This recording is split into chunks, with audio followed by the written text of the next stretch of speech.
Une image de sport qui risque de coller à la peau du skieur Julien Liseroux lors du slalom de la Coupe du Monde de ski à Méribel. Il a complètement raté son départ, c'est le moins que l'on puisse dire. Une belle galipette, regardez. Il a finalement réussi à repartir, mais avec beaucoup de retard pour espérer un bon résultat. Julien Liseroux s'est dit très frustré. C'est une chanson qui met la banane, non? C'est-à-dire qu'on se dit tout de suite, tiens, il fait beau, c'est souriant, c'est cool. Vous avez un PV, vous recevez un contrôle fiscal, votre femme vous quitte. France 2 vous appelle, t'es viré. La rénovation du bureau de Mathieu Gallet, le PDG de Radio France, pour un coût de 100 000 €, ça vous inspire quoi? Ça me navre, franchement. C'est pas le moment. On voit les images, hein. Ça donne ça maintenant. Je trouve que c'est d'une maladresse insigne, quoi. Et puis la réponse de la directrice m'a semblé arrogante en disant qu'il n'y avait pas de problème et tout ça. Moi aussi, je trouve qu'il y a un vrai problème. Tom Cruise, vous savez ce qu'il écrit sur Tom Cruise? Il est d'une connerie fascinante. Ah ça, alors j'ai passé une soirée avec lui, il est con comme un cigare. Et alors en plus, il est dans l'église de Scientologie, alors là... Ah oui, il est scientologue, oui. C'est le pompon. Mais je veux dire, moi j'ai passé une soirée avec lui, il est vraiment con. Hein. Et ça ne s'arrête jamais. En fait, Google, c'est comme une seconde épouse pour Philippe. Philippe Google Now ne vous avait pas dit de prendre votre parapluie? Non, Google Now m'a dit qu'il pleuvait. La météo de Google m'a informé que je devais prendre mon parapluie. Et ma femme m'a dit que je devais ouvrir mon parapluie. Donc entre ma femme et Google, je suis safe. Glandeur. G-L-A-N-D-E-U-R. Ça leur fait pas mal aux arbres quand on les coupe? Non, ça repousse. Je me dis, un arbre, pour moi, ça vit. Et est-ce que, on le sait pas vu qu'il parle pas, mais est-ce que quand on coupe l'arbre, il a mal ou pas? C'est vrai, n'empêche, t'imagines s'il souffre? À tout moment, quand on arrache un truc, il hurle, mais on l'entend pas. C'est un langage d'herbe, tu vois. C'est que François Hollande, quand il fait des dîners à l'Élysée, il n'invite pas Michel Onfray, non. Il préfère inviter Marion Cotillard, Yannick Noah ou Joe Star. C'est décevant, quand même. Non, qui se ressemble, ça semble. Bon, on a une tuile, je viens d'avoir un avertissement du CSA. Ça manque de diversité parmi les chroniqueurs. Alors Laurent, j'ai fait valoir que ta maman était italienne, mais apparemment ça compte pas. Il faut de la diversité qui se voit. Donc idéalement, il nous faudrait un noir en plateau, un black. Alors ça peut être une teinte assez claire, ils m'ont donné un nuancier. Il faut qu'on soit à peu près dans cette zone, entre B18 et B28. Ou alors un asiatique, mais à ce moment-là, soft. Un genre Dalai Lama, pas le chinois du 5e. Hein, j'ai pas envie de faire peur à nos téléspectateurs. Ah, tu t'appelles? J'adore ça.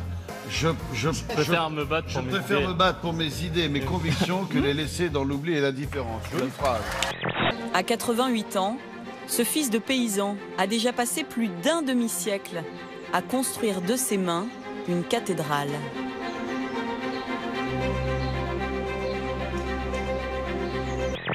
On prévoit de mettre 3500 jeunes, environ 1000 sociétés en lancement.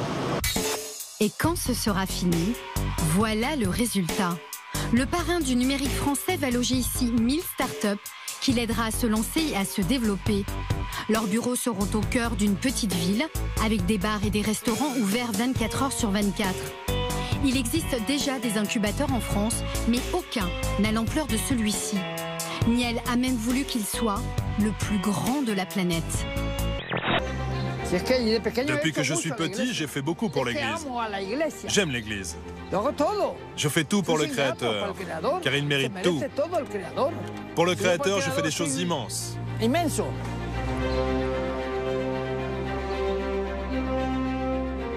En banlieue de Madrid, la cathédrale de Rusto fait 50 mètres de long, 20 de large, sur 8000 mètres carrés.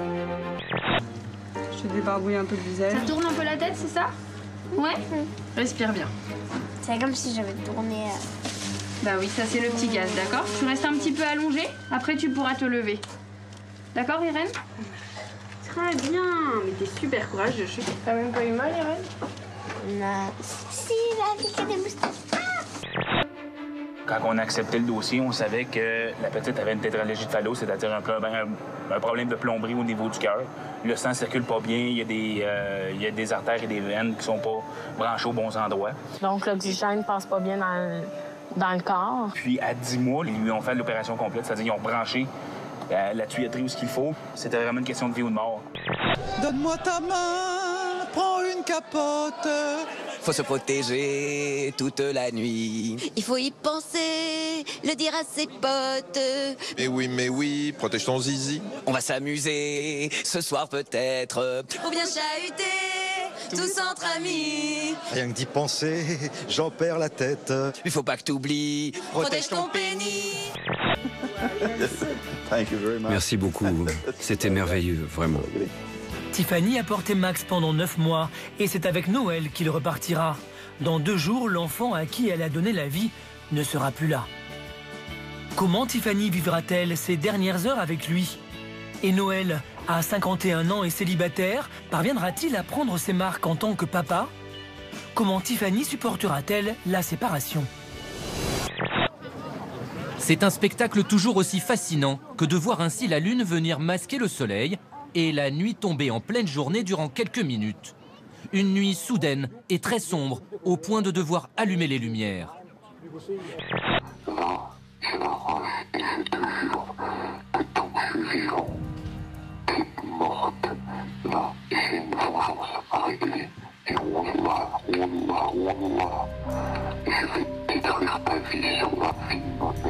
Seul.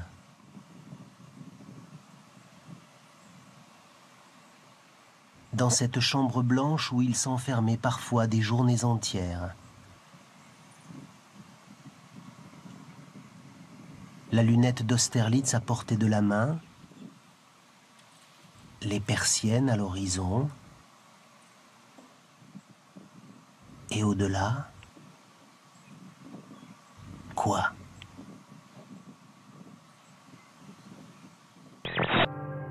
Quelques minutes d'éclipse totale, et puis le soleil reprend ses droits. Quelques rayons, puis d'autres.